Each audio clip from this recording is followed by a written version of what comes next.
Bismillahirrahmanirrahim. Assalamualaikum warahmatullahi wabarakatuh. Puji dan syukur kita panjatkan atas kehadiran Allah Subhanahu wa Ta'ala, karena berkat dan rahmat-Nya lah kita masih diberi kesempatan dan kesehatan. Dan tak lupa pula kita kirimkan salawat dan taslim atas junjungan Nabi besar kita, Muhammad Sallallahu Alaihi Wasallam. Perkenalkan, nama saya Tasya Sahira dengan NIM 200401017, Fakultas Ekonomi dan Bisnis Islam, Prodi Ekonomi Syariah. Baiklah, saya akan menjelaskan materi mengenai ekonomi mikro. Yang pertama, ekonomi Islam. Pengertian ekonomi Islam. Ekonomi Islam adalah ekonomi yang terkait oleh nilai-nilai Islam, yang bertujuan untuk mencapai keuntungan di dunia dan di akhirat. Ekonomi dibagi menjadi dua, yaitu ekonomi normatif dan ekonomi positif. Ekonomi positif yaitu suatu yang terjadi berdasarkan dengan realitasnya. Sedangkan ekonomi normatif adalah yang bisa membahas apa yang seharusnya terjadi. Selanjutnya, kajian ilmu ekonomi. Kajian ilmu ekonomi itu dibagi menjadi dua, yaitu makro dan mikro. Makro merupakan pengambilan sebuah keputusan di dalam suatu unit, misalnya mengambil keputusan dalam proses penentuan harga-harga pasar. Yang kedua, mikro. Mikro merupakan studi ekonomi secara keseluruhan yang menjelaskan perubahan ekonomi yang mempengaruhi banyak masyarakat, perusahaan, ataupun pasar. Selanjutnya, rancang bangun.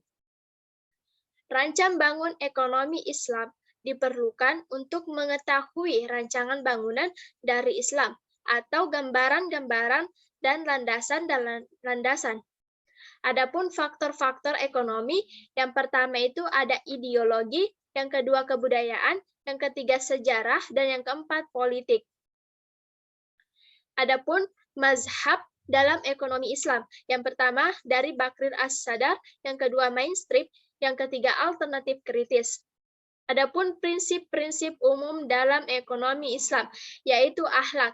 Akhlak ini dibagi menjadi beberapa bagian. Yang pertama itu tauhid, yang kedua adal, yang ketiga nubuwah, yang keempat khalifah, dan yang kelima ma'ad. Selanjutnya, pasar dan harga. Teori harga. Harga merupakan sesuatu yang diserahkan dalam pertukaran untuk mendapatkan suatu barang maupun jasa. Harga khususnya merupakan pertukaran uang bagi barang dan jasa.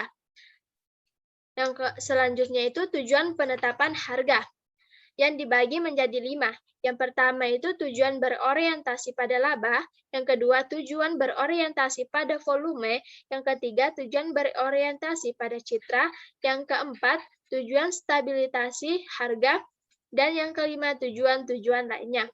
Selanjutnya metode penetapan harga, yang dibagi menjadi 4.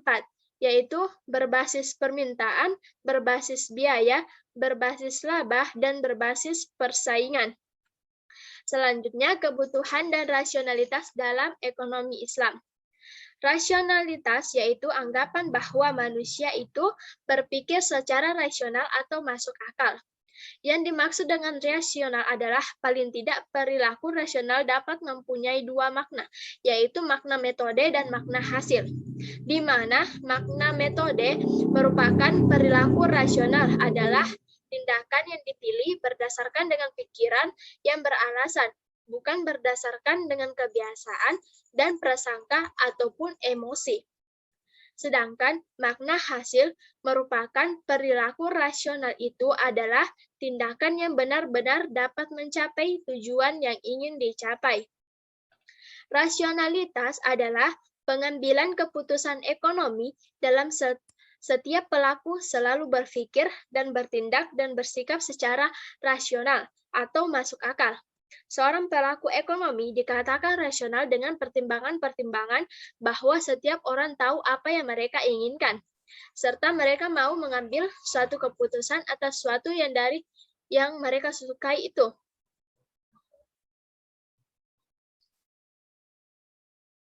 Pilihan seseorang dapat dikatakan rasional jika pilihan itu secara keseluruhan bisa dijelaskan.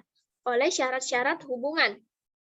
Itu secara keseluruhan konsisten pilihan yang lebih disukai dengan definisi penampakan pilihan yang lebih disukai.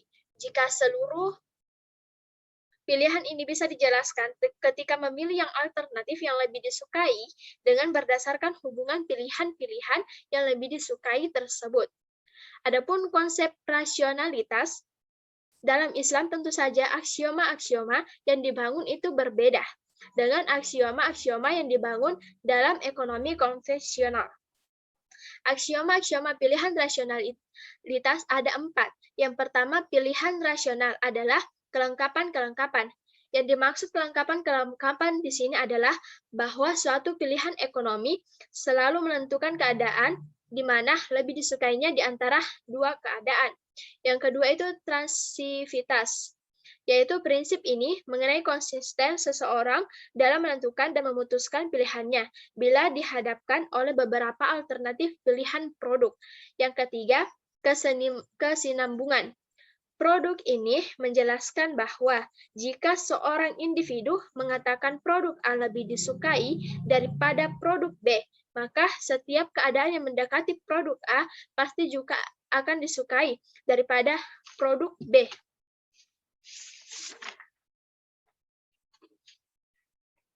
Dan yang keempat, lebih banyak selalu lebih. Aksioma-aksioma rasionalitas dalam Islam bahwa aksioma-aksioma yang dibangun dalam pengambilan keputusan dalam menentukan pilihan dalam Islam di mana bahwa aksioma ini digali dari nilai-nilai dan suatu konsep dalam Islam. Secara garis besar dibagi menjadi 4. Yang pertama itu maslahat sebagai tujuan ekonomi Islam. Maslahat diupayakan terus meningkat sepanjang waktu. Tujuan dari ekonomi yaitu untuk mencapai falah atau kesejahteraan. Kesejahteraan itu bisa tercapai ketika 5 hal terpenuhi. Yang pertama yaitu hifsun dim, hifsun nafs, hifsun nas, hifsun ma'al, dan hifsun akal. Yang kedua menghindari kemubakziran. Yang ketiga meminimumkan resiko. Yang keempat situasi ketidakpastian. Jadi aksi aksioma dalam suatu yang perlu diyakini dalam Islam adalah titik akhirnya untuk mencapai pahala atau mencapai kesejahteraan kemaslahatan itu sendiri. Berbeda dengan ekonomi konvensional, pertimbangannya hanya bersifat individual. Adapun etika rasionalitas dalam konsumsi Islam. Yang pertama itu kebutuhan dan kemampuan, yang kedua tujuan pembelanjaan harta, yang ketiga halal dan thayyiban atau halal dan baik, yang keempat menumpuk dan menimbuni harta kekayaan, dan yang kelima lebih banyak tidak selalu baik. Selanjutnya, konsumsi dalam ekonomi Islam. Tujuan konsumsi adalah untuk mencari kepuasan tertinggi, utility atau maslahah, dan keberkahan. Batas konsumsi hanyalah kemampuan anggaran untuk mencapai kekuasaan. Perlu anggaran untuk memenuhi segala kebutuhan kita dalam konvensional konsumen. Diasumsikan selalu bertujuan untuk memperoleh utility atau kepuasan adalah kegiatan konsumsinya. Jadi, utility secara bahasa berarti berguna atau membantu atau menguntungkan. Konsumsi dalam Islam selalu berpedoman pada syariat ajaran Islam. Di dalam ajaran yang penting berkaitan dengan konsumsi. Tujuan konsumsi Islam yaitu di mana seorang muslim akan lebih mempertimbangkan maslahah daripada utilitas. Selanjutnya, maslahah dalam konsumsi kebutuhan dan keinginan, yaitu karakteristik, keinginan, dan kebutuhan. Yang kedua, sumber, hasrat, dan fitrah manusia. Yang ketiga, hasil, kepuasan, dan manfaat, dan berkah. Yang keempat, ukuran, selera, fungsi.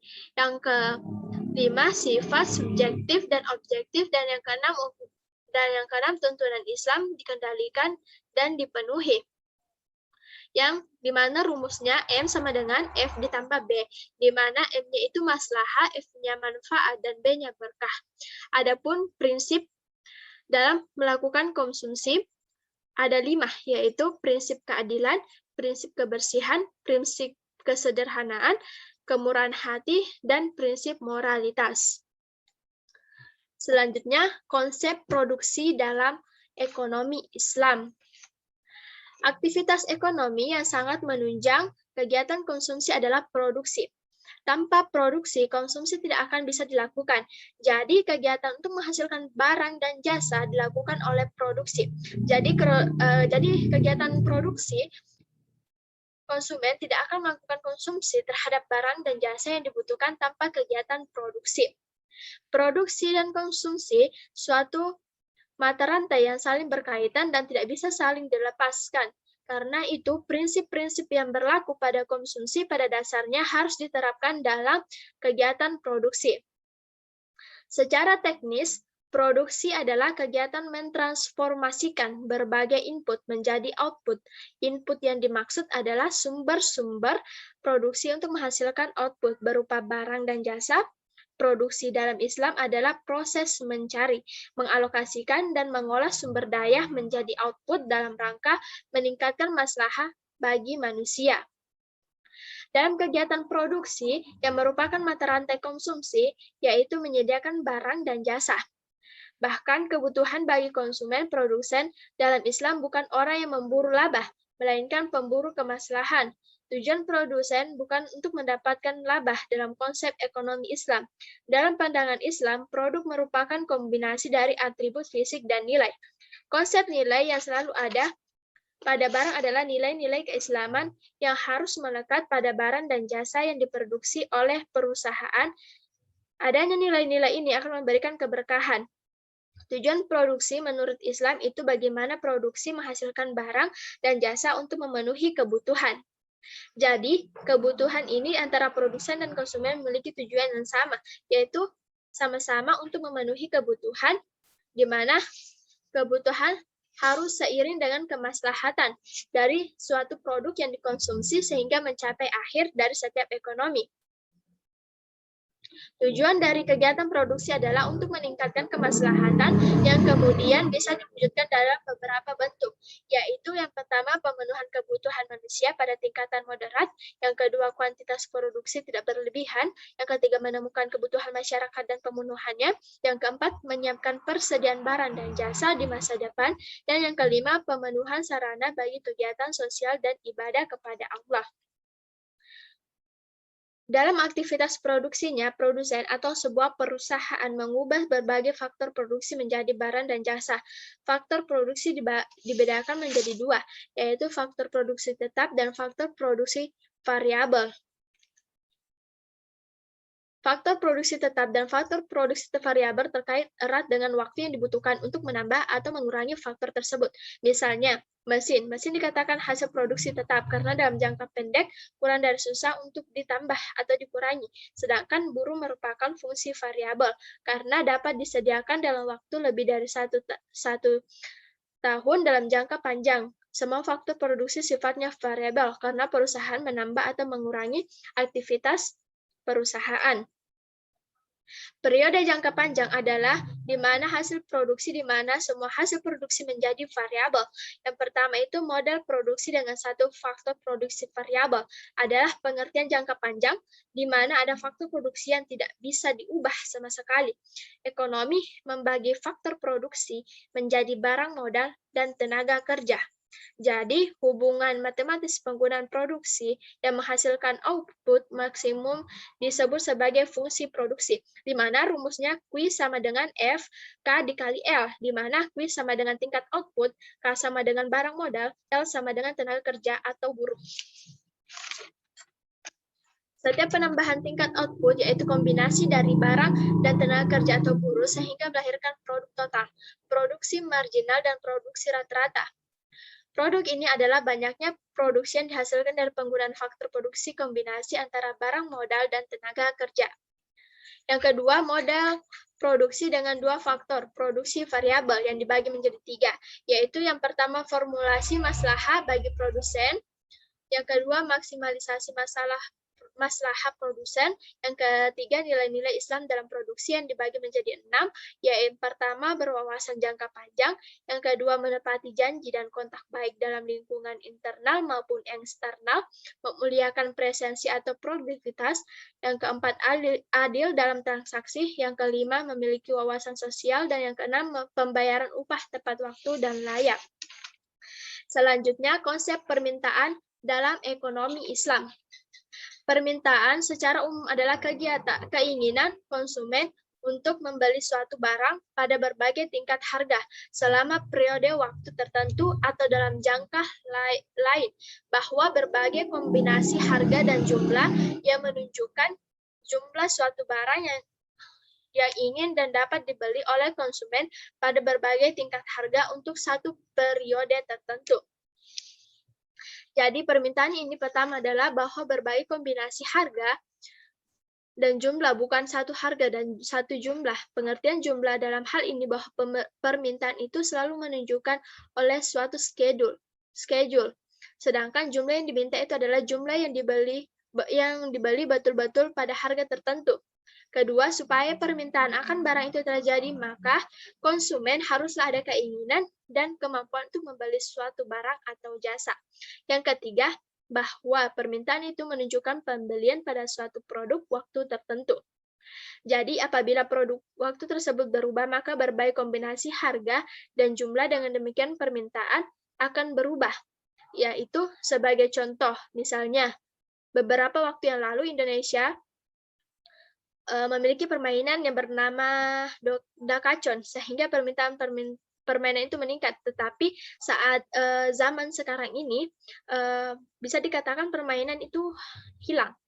Hukum permintaan adalah makin rendah suatu barang, makin banyak permintaan terhadap barang tersebut. Sebaliknya, makin tinggi harga suatu barang, maka makin sedikit permintaan terhadap barang tersebut. Jadi, antara harga sangat mempengaruhi terkait dengan permintaan suatu barang. Selanjutnya itu, faktor-faktor yang mempengaruhi permintaan, yaitu yang pertama harga barang itu sendiri, yang kedua harga barang lain yang terkait, yang ketiga tingkat pendapatan per kapita, yang keempat selera atau kebiasaan, yang kelima jumlah penduduk, yang keenam perkiraan harga di masa mendatang, yang ketujuh distribusi pendapatan, yang kedelapan usaha produsen meningkatkan penjualan. Selanjutnya, analisis permintaan dalam ekonomi Islam. Dalam konsep ekonomi Islam, bahwa konsumen itu mengonsumsi barang dan jasa dengan tujuan untuk mencari atau mencapai maslahah maksimal. Maslahah dapat dengan mengonsumsi barang dan jasa yang bisa memberikan kemaslahatan bagi konsumen pilihan konsumen. Pendekatan iso maslahah. Pendekatan isu maslahah didasarkan pada pandangan bahwa maslahah terutama berkah hanya bisa dirasakan namun tidak bisa diukur. Seberapa besarnya konsumen hanya bisa membandingkan tinggi rendahnya berkah antara dalam kegiatan konsumsi.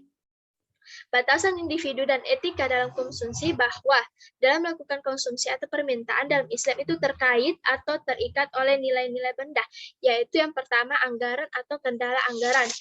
Yang kedua itu kendala israf, yang ketiga mempertimbangkan kebutuhan orang lain. Secara geometris, kendala bisa membawa pada masalah kandungan berkah dalam setiap melakukan konsumsi. Sangat mempengaruhi preferensi konsumen, jadi perubahan berkah atau kemaslahatan terhadap suatu barang itu akan mempengaruhi pilihan konsumen muslim dalam melakukan pembelanjaan terhadap barang dan jasa. Selanjutnya itu ada efek substitusi dalam perubahan harga. Yang pertama itu kenaikan harga barang tanpa adanya perubahan kandungan maslahah.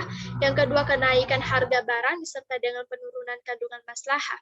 Jadi ada kalanya kenaikan harga suatu barang itu diikuti oleh penurunan kandungan maslahah.